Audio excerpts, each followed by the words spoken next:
Bonjour à tous, bienvenue pour cette nouvelle vidéo. Comme promis, sur la vidéo la plus importante, j'avais annoncé de ma chaîne, sur deux éléments. On va parler d'intention cible et de réflexion action. C'est parti!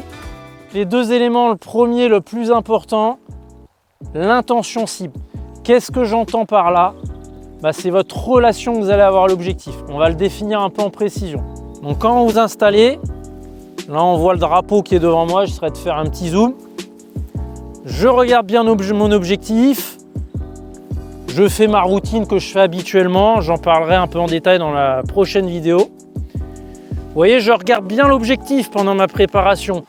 Pourquoi je regarde bien mon objectif?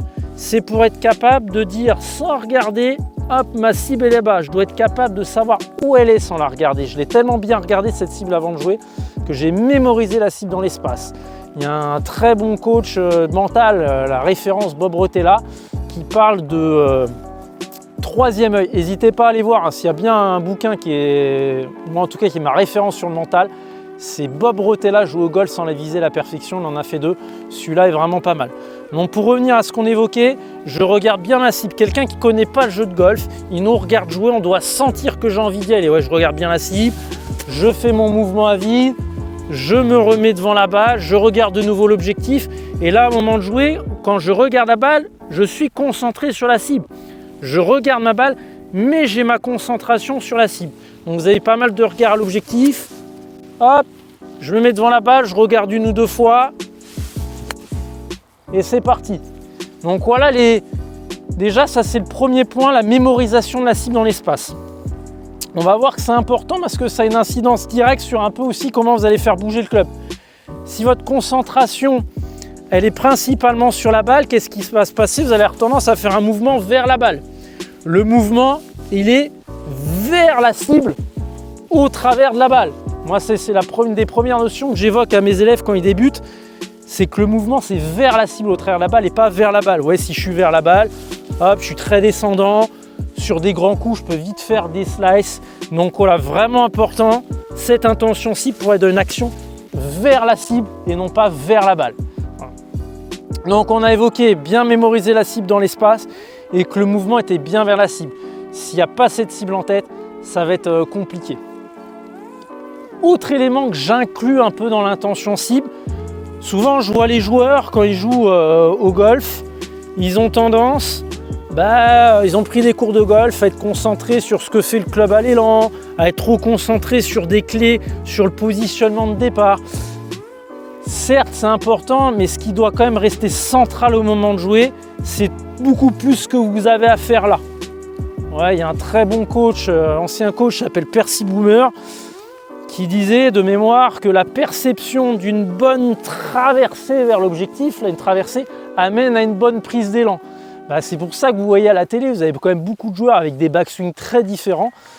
Et pourtant, on voit que c'est quand même assez similaire quand même dans la traversée, parce qu'il y a toujours cette intention cible assez forte. Donc voilà, ça c'est la notion la plus importante, que l'intention cible soit au centre de votre concentration. On va passer au deuxième élément.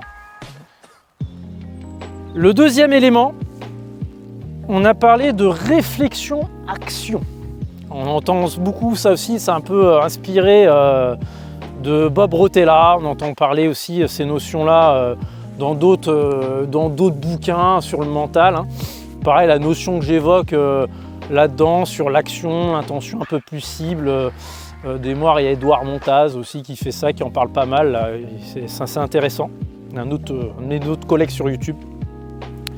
Donc là, la deuxième référence donc de réflexion-action, on va rentrer un peu dans le détail de ce que doit être la routine. Je ferai une vidéo un peu plus détaillée la prochaine. Alors réflexion-action, c'est quoi? Déjà, j'ai pris toutes mes infos, je sais ce que j'ai à faire, j'ai analysé le vent, etc. J'ai choisi un club et un coup à faire en relation avec ce que j'ai observé. J'ai préparé mon coup en relation avec le coup que je voulais faire. Donc voilà, là je suis dans la réflexion de mon coup. Et après, une fois que j'ai pris ma décision, ok, j'y vais, je regarde 2-3 fois l'objectif, hop, et en avant. Vraiment, l'idée, c'est d'avoir une prise de décision ferme. Les pires coups souvent qu'on fait, c'est quand il n'y a pas une prise de décision assez ferme, qu'on est encore en train de réfléchir.